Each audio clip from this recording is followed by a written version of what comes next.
From Pacifica, this is Democracy Now! What to the American slave is your 4th of July? I answer, a day that reveals to him more than all other days of the year the gross injustice and cruelty to which he is a constant victim. To him, your celebration is a sham. Today, in a holiday special, we feature James Earl Jones reading Frederick Douglass's Independence Day address, which Douglass gave 165 years ago. Then we look at the battle over the Dakota Access Pipeline. This pipeline is not clean, it's not pretty, it's not a beautiful thing. It's something that's going to come back and haunt not us, maybe not us today, but the future. We'll speak with Standing Rock Sioux Chair Dave Archambault and Nick Tilson from the Pine Ridge Reservation in South Dakota. Plus, we speak with the grandson of former Vice President Henry Wallace, who spoke against fascism in America more than 70 years ago. The Wallace Global Fund recently awarded the Standing Rock Sioux $1 million for wind and solar renewable energy projects. All that and more coming up. This is Democracy Now!, democracynow.org, the War and Peace Report. I'm Amy Goodman. Today in this holiday special, we begin with the words of Frederick Douglass. Born into slavery around 1818, Douglass would escape, head north, and become a key leader of the abolition movement. On July 5, 1852, in Rochester, New York, 165 years ago, Douglass gave one of his most famous speeches, The Meaning of July 4th for the Negro. He was addressing the Rochester Ladies Anti-Slavery Society. This is actor James Earl Jones reading Douglass's historic address during a performance of the late, great historian Howard Zinn's Voices of a People's History of the United States. At the time, James Earl Jones was introduced by Howard Zinn. Frederick Douglass, once a slave, became a brilliant and powerful leader of the anti-slavery movement. In 1852, he was asked to speak in celebration of the 4th of July. Fellow citizens, pardon me and allow me to ask, why am I called upon to speak here today? What have I, or those I represent, to do with your national independence? Are the great principles of political freedom and of natural justice embodied in that Declaration of Independence extended to us? And am I, therefore, called upon to bring our humble offering to the national altar and to confess the benefits and express devout gratitude for the blessings resulting from your independence to us? I am not included within the pale of this glorious anniversary. Your high independence only reveals the immeasurable distance between us. The blessings in which you this day rejoice are not enjoyed in common. The rich inheritance of justice, liberty, prosperity, and independence bequeathed by your fathers is shared by you, not by me. The sunlight that brought life and healing to you has brought stripes and death to me. This 4th of July is yours, not mine. You may rejoice, I must mourn. To drag a man in fetters into the grand illuminated temple of liberty and call upon him to join you in joyous anthems were inhuman mockery and sacrilegious irony. Do you mean, citizens, to mock me by asking me to speak today? What to the American slave is your 4th of July? I answer, a day that reveals to him more than all other days of the year the gross injustice and cruelty to which he is a constant victim. To him, your celebration is a sham. Your boasted liberty, an unholy license. Your national greatness, swelling vanity. Your sounds of rejoicing are empty and heartless. Your denunciation of tyrants, brass-fronted impudence. Your shouts of liberty and equality, hollow mockery. Your prayers and hymns, your sermons and thanksgivings, with all your religious parade and solemnity, are to him mere bombast, fraud, deception, impiety, and hypocrisy, a thin veil to cover up crimes that would disgrace a nation of savages. There's not a nation of the earth guilty of practices more shocking and bloody than are the people of these United States at this very hour. At a time like this, scorching irony, not convincing argument, is needed. Oh, had I the ability and could reach the nation's ear, I would today pour forth a fiery stream of biting ridicule, blasting reproach, withering sarcasm, and stern rebuke. For it is not light that is needed, but fire. It is not the gentle shower, but thunder. We need the storm, the whirlwind, the earthquake. The feeling of the nation must be quickened. The conscience of the nation must be roused. The propriety of the nation must be startled. The hypocrisy of the nation must be exposed, and the crimes against God and man must be proclaimed and denounced. James Earl Jones reading Frederick Douglass's famous 1852 Independence Day address in Rochester, New York. It was part of a performance of Howard Zinn's Voices of a People's History of the United States. This is Democracy Now!, DemocracyNow.org, the War and Peace Report. I'm Amy Goodman, as we turn now to the battle over the Dakota Access Pipeline. The Standing Rock Sioux Tribe won a major legal victory in federal court in June, which may have the power to force the shutdown of the $3.8 billion Dakota Access Pipeline. U.S. District Judge James Boasberg ruled the Trump administration failed to conduct an adequate environmental review of the pipeline after President Trump ordered the Army Corps to fast-track and green-light its approval. The judge requested additional briefings on whether the pipeline should be shut off until the completion of a full review of a potential oil spill's impacts on fishing and hunting rights, as well as environmental justice. The pipeline faced months of massive resistance from the Standing Rock Sioux Tribe, members of hundreds of other indigenous tribes from across the Americas, as well as non-native allies. Speaking at a rally, President Trump said a few weeks ago he signed the memo green-lighting the Dakota Access Pipeline with his eyes closed. I'm pleased to announce that the Dakota Access Pipeline, which I just mentioned, is now officially open for business, a $3.8 billion investment in American infrastructure that was stalled, and nobody thought any politician would have the guts to approve that final leg. And I just closed my eyes and said, do it. You know, when I approved it, it's up, it's running, it's beautiful, it's great. Everybody's happy, the sun is still shining, the water is clean. But, you know, when I approved it, I thought I'd take a lot of heat, and I took none. Actually, none. People respected that I approved it.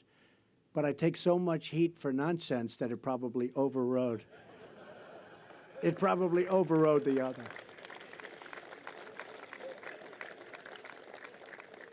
It's like a decoy. Well, I recently spoke with Standing Rock Sioux Chair Dave Archambault. When he was here in New York, he was joined by Nick Tilson, Executive Director of the Thunder Valley Community Development Corporation and a citizen of the Oglala Lakota Nation on Pine Ridge Reservation in South Dakota. I asked Standing Rock Sioux Chair Dave Archambault about the tribe's lawsuit challenging the Dakota Access Pipeline. From the very beginning, we asked the Corps of Engineers, what impact will this pipeline have on our people? And the Corps of Engineers never could answer that. Their response is, we're doing an environmental assessment, and we're going to see what impact it will have on the environment. And there's no impact. That's what they state. So when we say, well, we need to do a further look and see what really happens when infrastructure projects have an impact on our people. And we've experienced many infrastructure projects in the past, such as a railroad system. A railroad system facilitated the near extinction of buffalo herds. When we were at 70 million buffalo in 1800, by 1889 we were down to less than 100, and it was the railroad track system that did that. There's interstates, there's telecommunications, there's dams. All these infrastructure projects have a significant impact on us. So that's the question we asked, and to get the answer, it required a full in-depth environmental impact statement. So we were able to, with the past administration, say, let's at least do the environmental impact statement. With this administration, the EA, there's not going to be any impact to you or to your people, which we know is when this pipeline breaks, we will be the first impacted. There were leaks even before it went operational? Yes, there were. Can you explain what that means? It wasn't operational. So how were there leaks? They start putting pipeline, like where the valves, to test the valves, they put oil through the pipelines, and it leaks significant amounts, even though it was a test. So we understood and we knew that there were going to be leaks. It wasn't even fully operational, and they were already experiencing leaks and getting fined for 200,000 gallons of oil being leaked. And so, and then they said, we'll clean it up and we fixed it, it's okay now. But, you know, that's just goes to show that this pipeline is not clean, it's not pretty, it's not a beautiful thing. It's something that's going to come back and haunt not us, maybe not us today, but the future. Dave Archambault, can you respond to what President Trump said? He just closed his eyes and signed it. You know, when President Trump comes out with statements like that, it just is revealing his true character. You know, it tells America what kind of person he is. When we all know that his first agenda was to sign this presidential memorandum. He was actually calling it an executive order, and then they switched it to a presidential memorandum. But it's because he has his own interest in this pipeline. He was sponsored with his campaign by Kelsey Warren. He had shares for Energy Transfer Partners. He had political interests. All the people who support him are saying this has to be done. So for him to say I blindly did this, it's complete lie, and it tells what kind of character this man really has. Nick Tilson, your response when you heard President Trump say he did this with his eyes closed, signing it off on the final permit to allow the Dakota Access Pipeline to be built under the Missouri River, and then that there was no response afterwards. Yeah, I mean, I think that the reality of him signing with his eyes closed, that's probably the truth. It's probably what he did do. I mean, he's been a prop of the energy companies who are having their heyday, and that's just the reality. I mean, we've seen, you know, one of the biggest outcries and protest in decades, and historical amounts of protest in Dakota Access, and for him to say that there was that was met with no response is a total lie. That's one of his another alternative facts that he has, when the reality is, you know, tens of thousands of people sacrificed our freedoms to protect this water. We sacrificed everything that we had. And it was women and children and families and indigenous people, our allies from all over the country and all over the world. People around the world understand what happened at Standing Rock. And I think this is a constant sort of PR thing that says, oh, nobody cares. But the reality is people do care. And that now, there's an established movement in this country.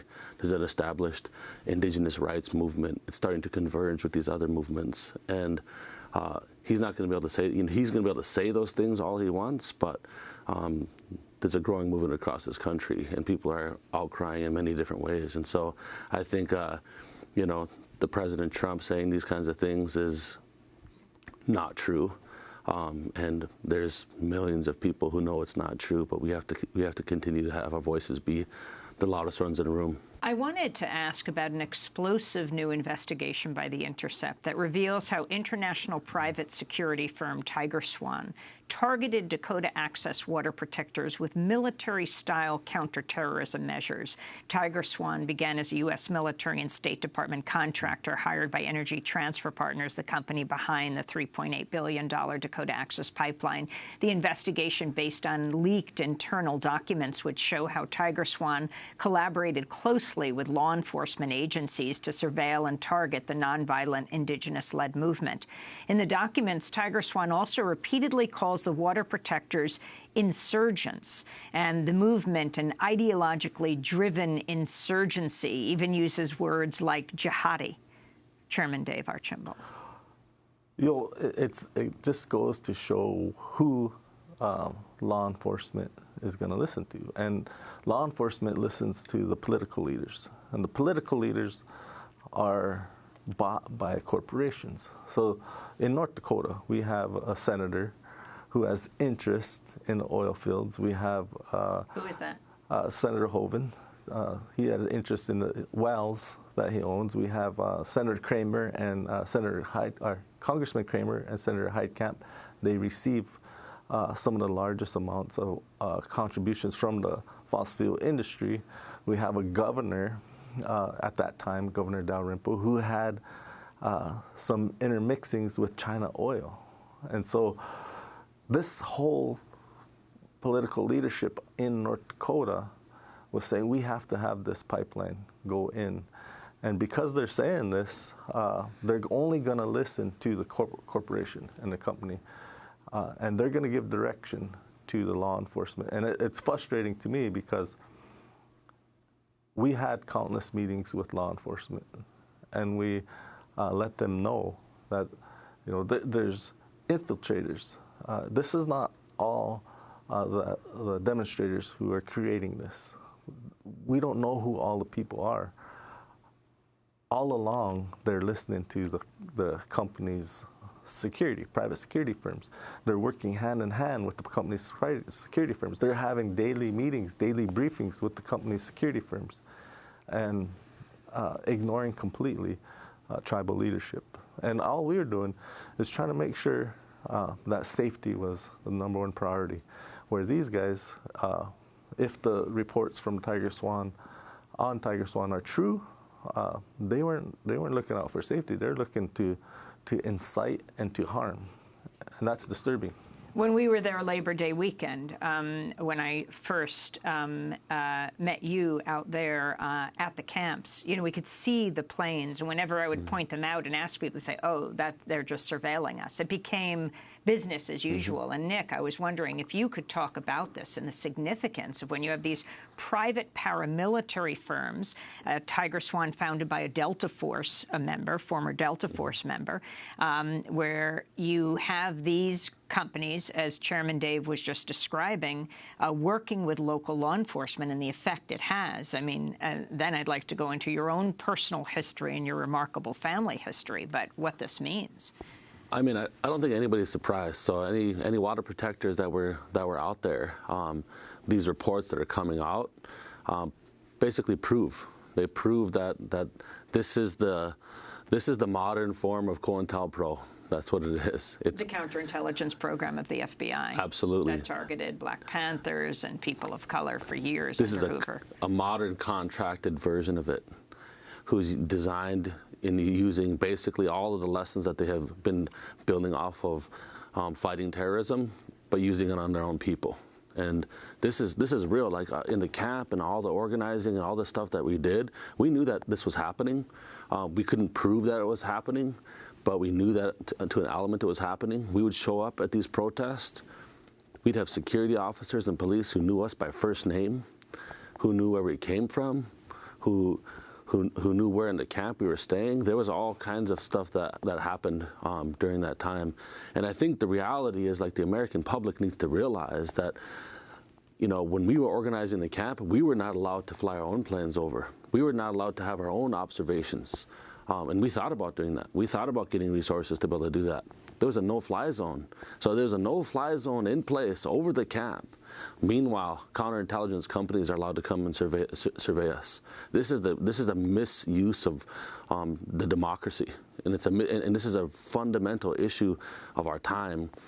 I'm glad that these reports are coming out now and not 20 years from now, because them coming out now lets the broader movements that are now converging together understand that this is happening. And this is something that the public has to have a public outcry over, to use counterintelligence tactics against peaceful water protectors who are expressing our constitutional rights for freedom of speech. This is an outrage, and I think that moving forward, we have to be diligent. Like, the movement has to be diligent in recognizing that this is a reality, and those that support us have to recognize what we're fighting against. You know, we show up with our prayers, we show up with our bodies, we show up with our children and our families to these protests, and these guys are showing up with all the technology that's possible and all the weaponry that's possible. And this is a fight over the future of this country. They have automatic weapons and actually MRAPs, right? And these are military technology. You know, it seems like recycling today is sending the weapons back from Afghanistan and Iraq and giving them to the police departments and sheriff departments of our country. Absolutely, and I think this also represents a misuse of power. I mean, the former governor, you know, created a militarized state on purpose. He created the militarized state, and the narrative is still the same. We showed up there in peaceful ways and protest, and we were compounded with violence. There was dogs that were attacked on our people. This happened in the 21st century in this country, and these are some of the realities, you know, that we're faced with. Nick Tilson of the Thunder Valley Community Development Corporation and a citizen of the Oglala Lakota Nation on Pine Ridge Reservation in South Dakota. We'll be back with him and Standing Rock Sioux Chair Dave Archambault in a minute. There's gotta be some hope. There's gotta be some hope.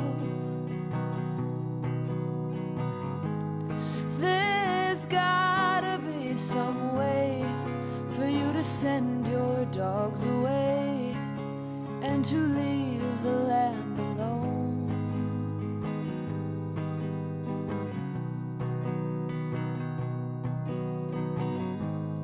It's gotta be a crime somewhere in your heart you'll find. This is Democracy Now!, DemocracyNow.org, the War and Peace Report. I'm Amy Goodman. As we return to my conversation about the $3.8 billion Dakota Access Pipeline with Standing Rock Sioux Chair Dave Archambault and Nick Tilson of the Pine Ridge Reservation in South Dakota. He's a citizen of the Oglala Lakota Nation on the reservation. I asked Nick Tilson about his family's history. Talk about your family's history. You're from Pine Ridge. Yep. So my mother, Joanne Tall Janice, is from Pine Ridge. My father, Mark Tilson, is from the Minneapolis, Twin Cities area. My grandfather, Ken Tilson, was a civil rights attorney and an attorney for the American Indian Movement. and my parents met around the time of Wounded Knee, and so I got to really grow up around like activist type of family. And for those who don't know what Wounded Knee was? Wounded Knee was the siege or occupation at Wounded Knee in 1973. That was organizing from different indigenous people from around the country. In South Dakota. In South Dakota on the Pine Ridge Indian Reservation, about 3 miles from where I live. And it was the generation before, it was their standing rock, right? It was the time in which people spoke out about all these grave injustices against all indigenous people. And it sort of sparked a movement throughout, the future of Indian country about what it means. And so I always compare, I was growing up in the family hearing all these stories about Wounded Knee and about the American Indian movement, and always asked, I wonder what our Wounded Knee is going to be. I wonder what our generation's Wounded Knee is going to be. And then Standing Rock happened. And I think the most important point here is if you looked at after Wounded Knee, the trajectory of Indian country began to change. Different policies were changed throughout Indian country, and that's one of the stories, I guess, that we have here. One of the opportunities that we have as Indian country here is that where we go from here for the indigenous rights struggle in this country is huge. There's a consciousness that is raised. There's people that are fired up, and we have the possibility and the potential to shape what the next 40, 50 years looks like for indigenous people. Your great-grandmother was Merida LeSueur? Yep. Can you tell us who she was? Merida LeSueur was she was a poet. She was an activist. She was a writer, and she was a bold believer in a different world. And she was a writer of poetry books, but she also fought for the women's right to vote. She was an organizer in the labor movement, big sacrificer for some of the rights that we have today, and she's a legend, I guess, not beyond our family, and did a lot of things that helped shape this country. And to me, in our generation, I think we still derive a lot of courage from the courage that she had. So you were arrested September. Yeah. And what were you doing? On September 14th, there was a group of us that locked down to machinery. This was during the period of time where they moved the buffer zone. So there was a buffer zone. There was no construction within 20 miles. But what the companies had done is they moved to a 7-day work week outside of that 20 miles. So this whole time they knew that they were going to get approval. They just moved out. So we said, well, instead of sit back and waiting for them, let's take the fight to them. Let's use nonviolent direct action, and let's use our abilities to take the fight to them. And so we went to a construction site, came up on the machinery. When we got to the construction site, we had lock boxes to lock ourselves to the machinery. And immediately when they seen us, they tried to run us over with the excavators. They swung the buckets at us, barely missed us. We ended up using our bodies, climbing up on the machinery and shutting the construction down. What were you charged with? I was charged with 4 different charges, 3 misdemeanors: disorderly conduct, obstruction of a government function, disorderly conduct, obstruction of a government function. The felony charge was reckless endangerment, and it was a felony charge. This is one of the first felonies one of the first felony charges that they did in Standing Rock. Was on the day that I was arrested, and with the folks that I was taking the action with. And it was a pretty important thing because they were trying to use it as a tactic. They were trying to use it as a tactic to overcharge people, essentially, to use the legal system to discourage people. And I think I was probably about the 40th person arrested. So their strategy to discourage people didn't work. I think there was over 700 people, after I was arrested that were arrested. But the disorderly conduct charge is a serious charge. I'm still facing that charge. I'm set to go to trial on August 17th. The difference between a misdemeanor disorderly reckless endangerment charge and a felony is that they're basically saying I had extreme indifference for human life, for locking myself to a piece of machinery to protect water. How many people are still facing trials, facing charges? Hundreds. I mean, I think, I was on the Water Protector Legal Collective, email chain recently, and I think there's still, between 400 and 600 people facing charges. Chairman Dave Archambault, you too were arrested. Yeah. When were you arrested, and has your case gone to trial? Yes, I was arrested on August 12th, and last week I just got done with my trial, and I was acquitted. Was it a jury trial? Yes. You alone? No, there was another Councilman, Dana Yellowfat, that was in the court case with me, and then there was another lady, Elena Eagleshield, who was also going to court with us, and it was interesting. So when we were arrested, the bond was set at $250, and I know Nick's $250. Yes, I know when Nick was arrested, that had it started going up.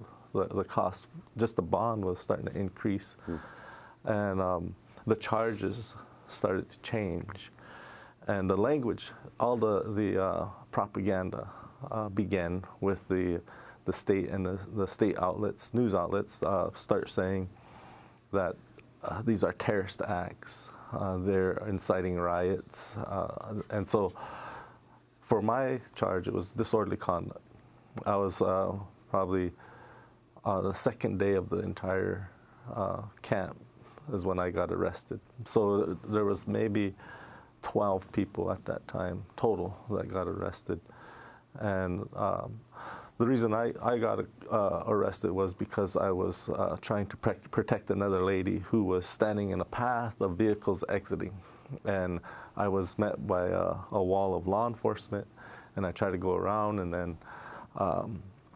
Did they know you?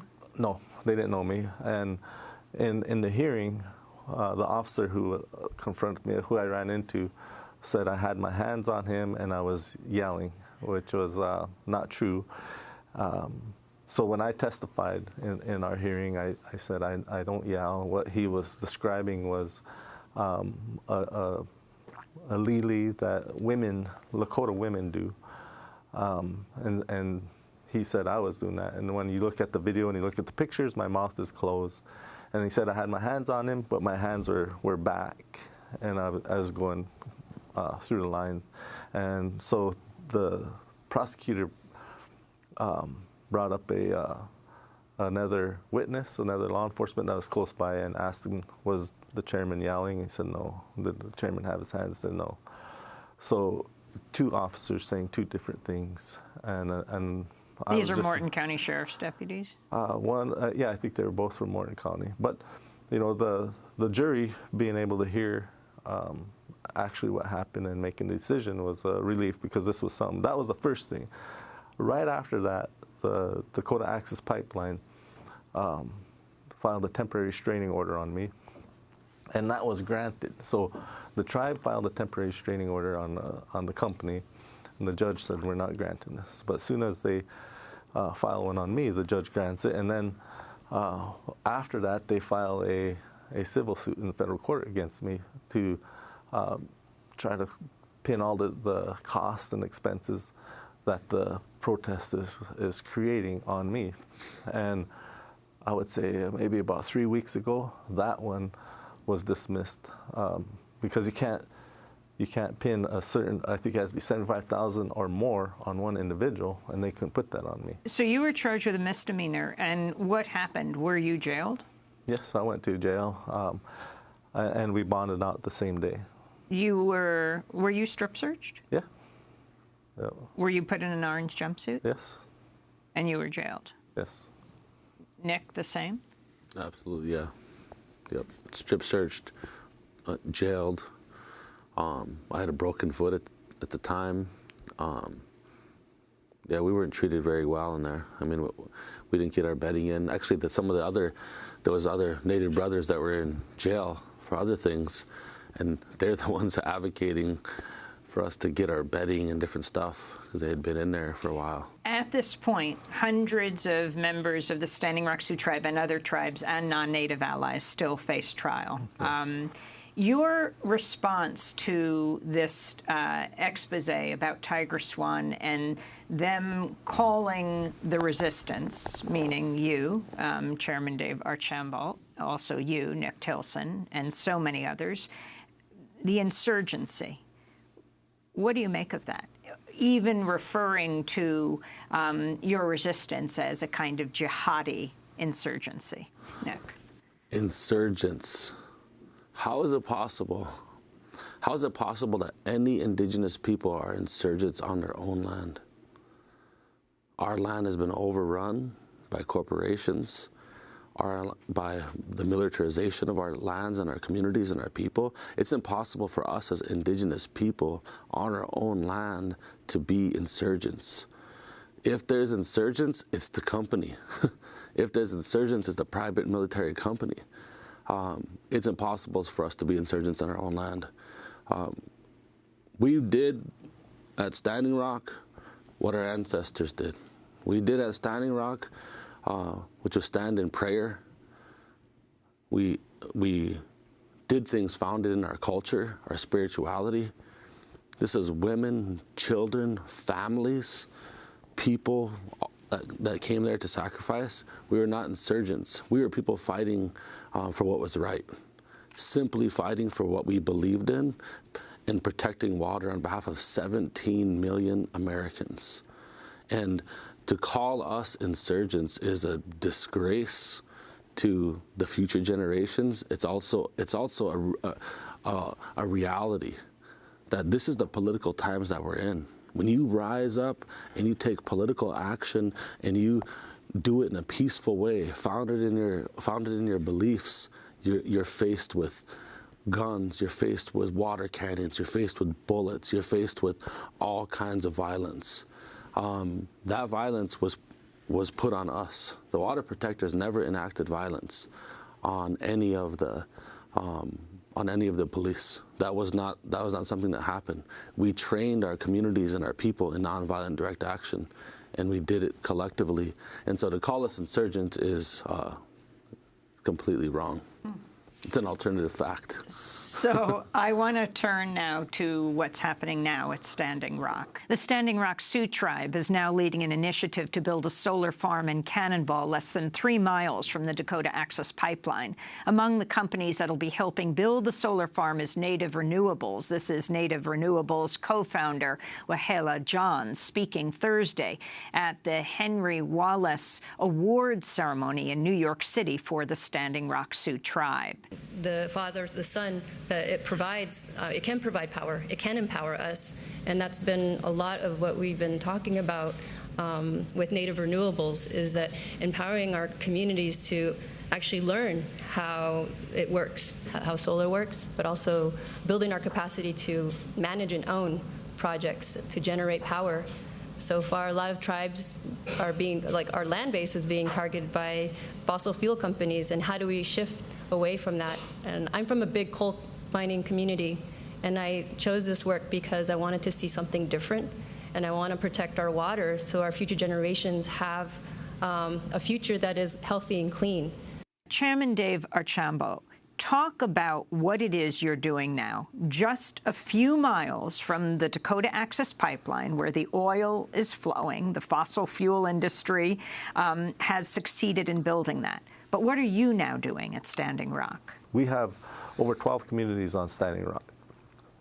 What would be a dream or a goal is to have all 12 communities powered off of renewables. But we have to start somewhere.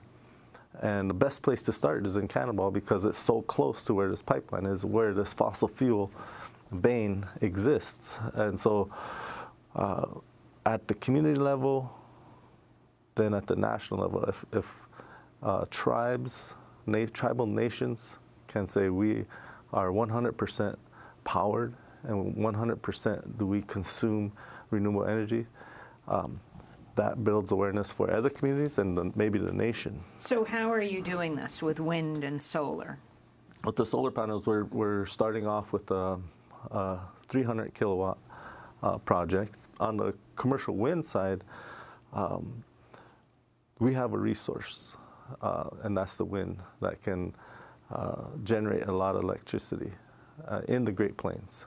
And so how do we develop it to where the tribe is actually the owner of the project and not the investors or the developers?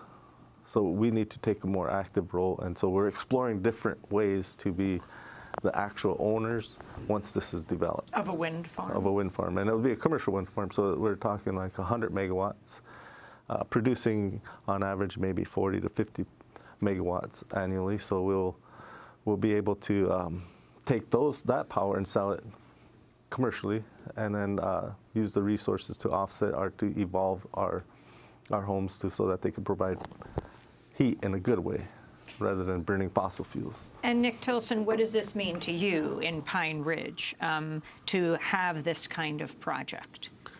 I think it means a lot to us in Pine Ridge and all of Indian country. I mean, tribal communities have been the place where negative resource extraction, it's been the place where pipelines go through, it's been the place where they store nuclear waste. It's the native nations in this country have been the dumping grounds for the energy industry for a long time. It just so happens to be that native communities are also have the potential to be the Saudi Arabia of renewable energy. These communities are also, you got 8 of the 12 poorest communities in all of America are in North Dakota and South Dakota, and they're all Indian communities. And so, explain that. 8 of the 12 poorest communities in all of America are in North Dakota and South Dakota, and they're all tribal communities.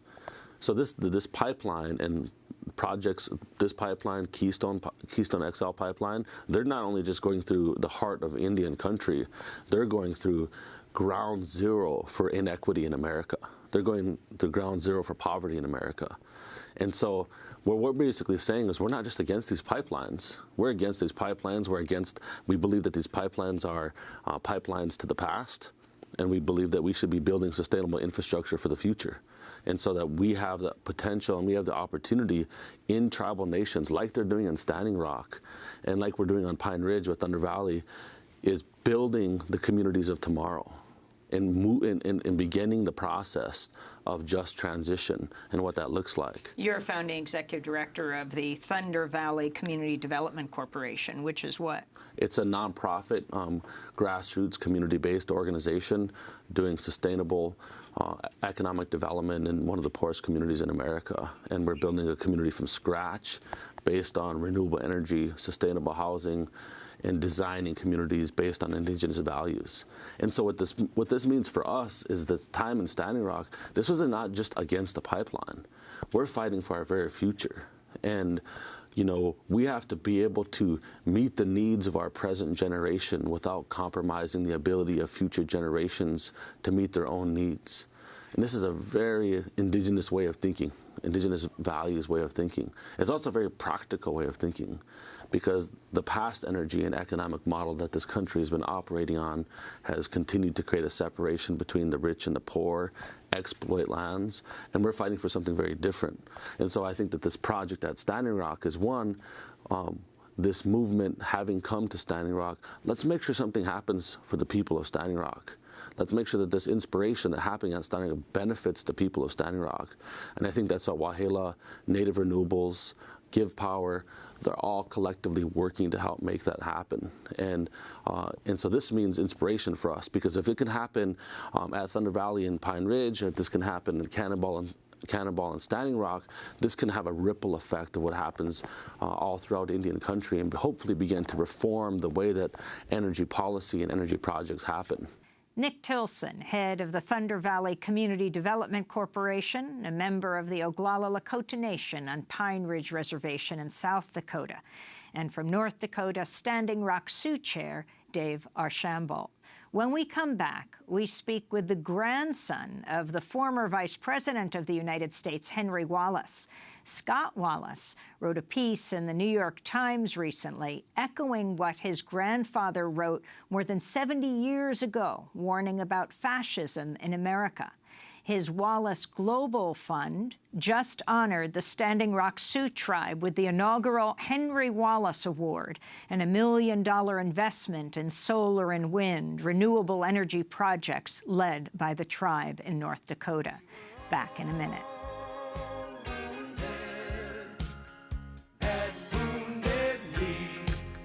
You and me, in the name of manifest destiny.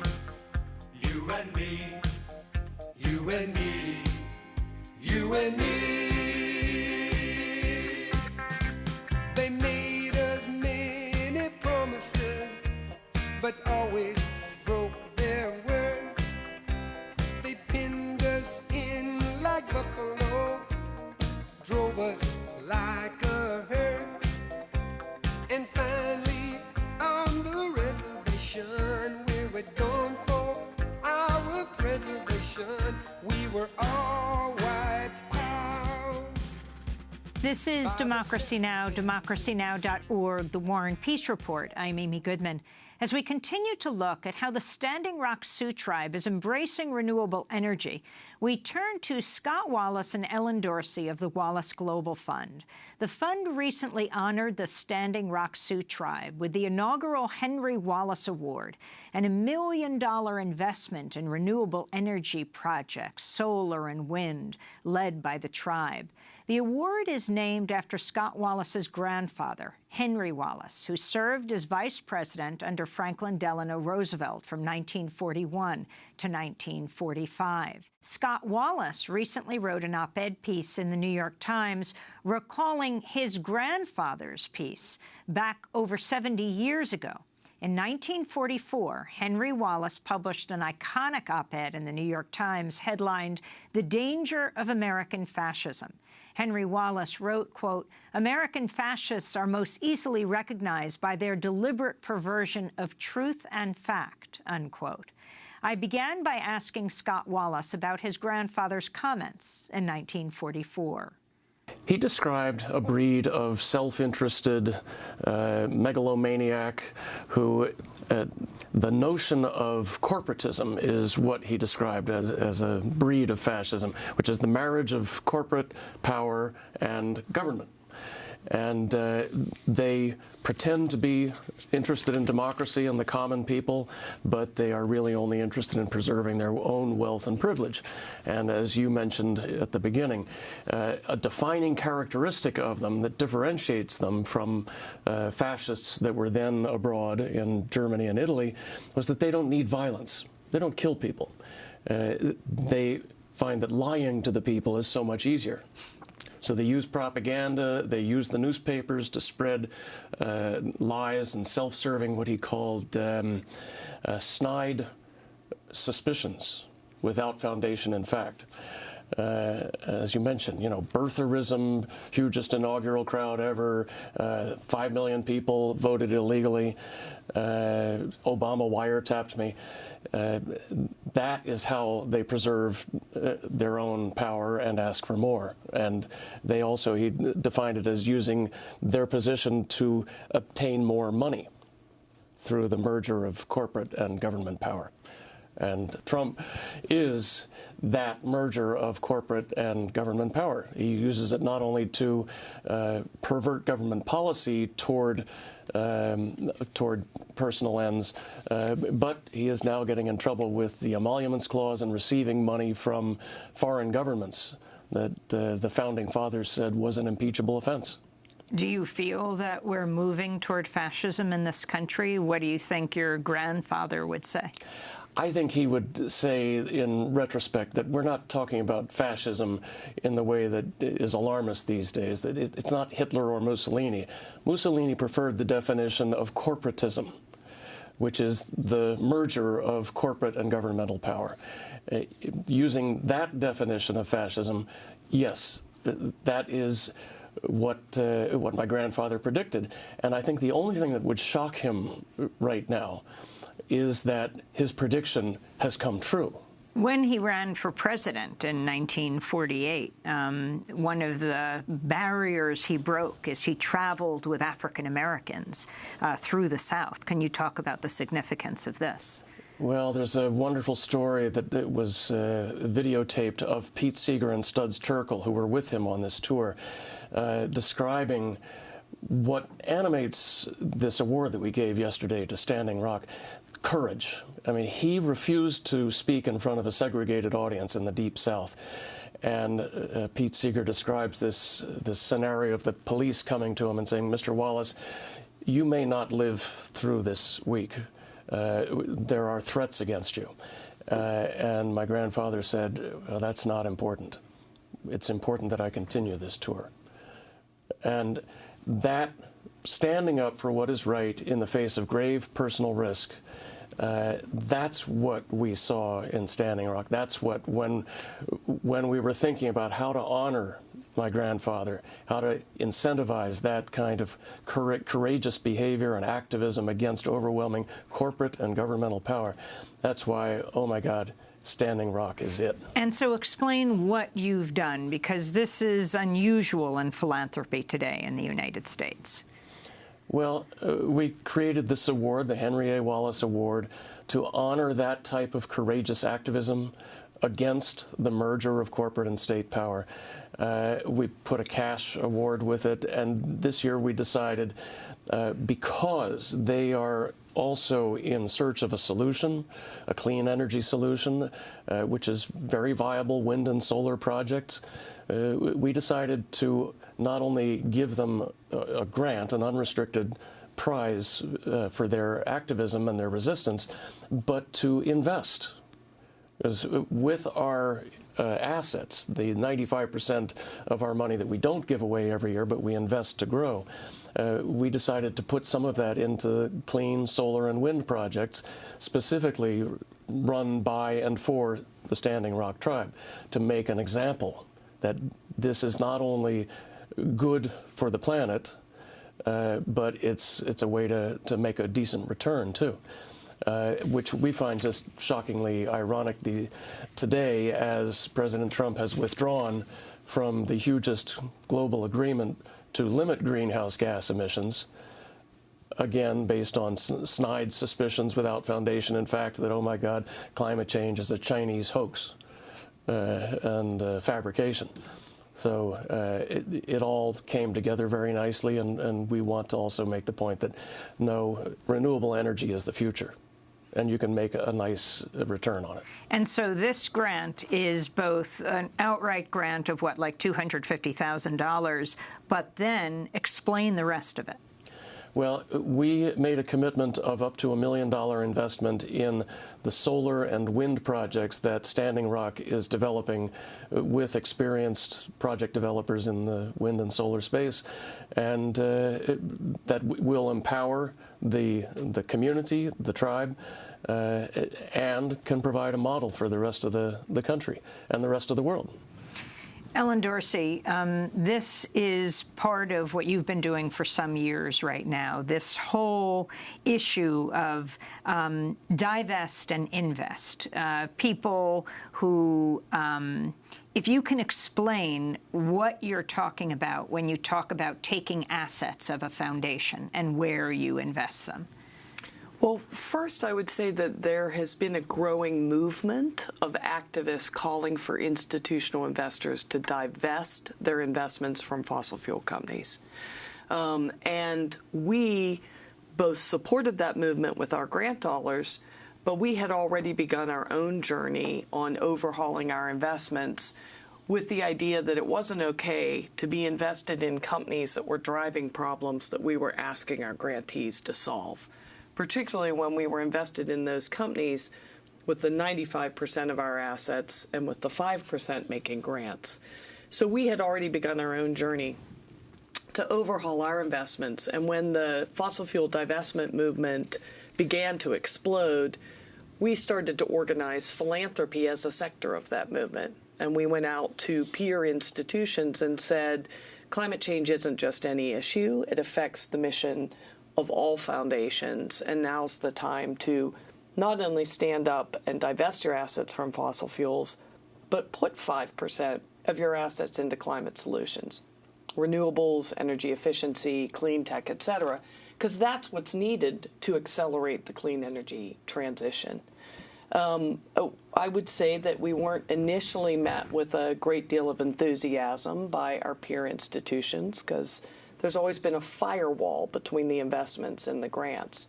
But actually, in a pretty rapid period of time, we've now come close to 160 foundations around the world that have signed the pledge to get out of fossil fuels and put 5% in the solutions. Now, what does that mean? What about foundations that say we'd like to do this, but then we won't have money to give for grants?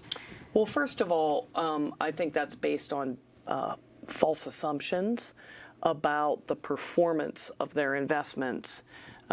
It's very clear we got out of coal before coal tanked. We got out of oil before oil tanked. And our investment portfolio has been doing fantastically well.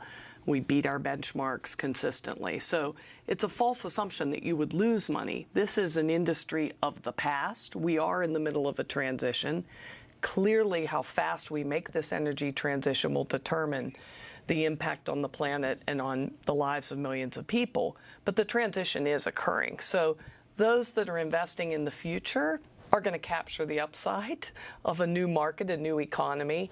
So it's both for financial reasons and ethical reasons that foundations and other endowments should be divesting and investing. And in fact, foundations, along with faith groups, universities, we receive charitable tax status because we serve the public good. And if arguably our investments are contributing to the destruction of the public good, I believe we have mission-level responsibility to divest our assets. And what are the energy assets you're investing in? We're invested in, I mean, when you think about it, every industry needs to decarbonize, to reduce the use of fossil fuels. So the kind of large umbrella of clean tech, more sustainable businesses, it's almost endless in terms of every industry is implicated. But we're invested in renewables, we're invested in energy efficiency, we're invested in clean tech, and increasingly we're invested in energy access. There's 1 billion people in the world that do not have access to energy today, and they can leapfrog the old fossil fuel industry and the grid infrastructure with clean, renewable, and affordable energy. So investing in energy access also contributes to addressing poverty. So we're investing in energy access as well. Given that universities are being pressured to do this, and now philanthropies, are there studies that prove that you can actually make money if you invest in renewables rather than fossil fuels, coal, oil? Absolutely. And in fact, what really began as a student movement quickly migrated to the mainstream and the financial mainstream. Now, from the head of the Bank of England to the heads of insurance companies, they're saying it is actually your fiduciary duty to look at climate risk to your portfolio because the financial risks are so significant. And finally, what do you think, Scott Wallace, your grandfather, the late Vice President Henry Wallace, would say to President Trump today? I think he would say, please resign. Just go away. He's bad for the country. Scott Wallace and Ellen Dorsey of the Wallace Global Fund. And in full disclosure, Democracy Now! Is also supported by the Wallace Global Fund. That does it for today's show. Democracy Now! Is produced by Mike Burke, Dina Guzder, Nermeen Sheikh, Carla Wills, Laura Gottesdiener, Sam Alcoff, John Hamilton, Ravi Karen, Hani Massoud, Charina Nadura, and Andre Lewis. Mike DeFilippo and Miguel Noguera and Paul Huckabee are our engineers. Special thanks to Becca Staley, Julie Crosby, Hugh Grant, David Prude, Ariel Boone. I'm Amy Goodman. This is Democracy Now! Thanks so much for joining us.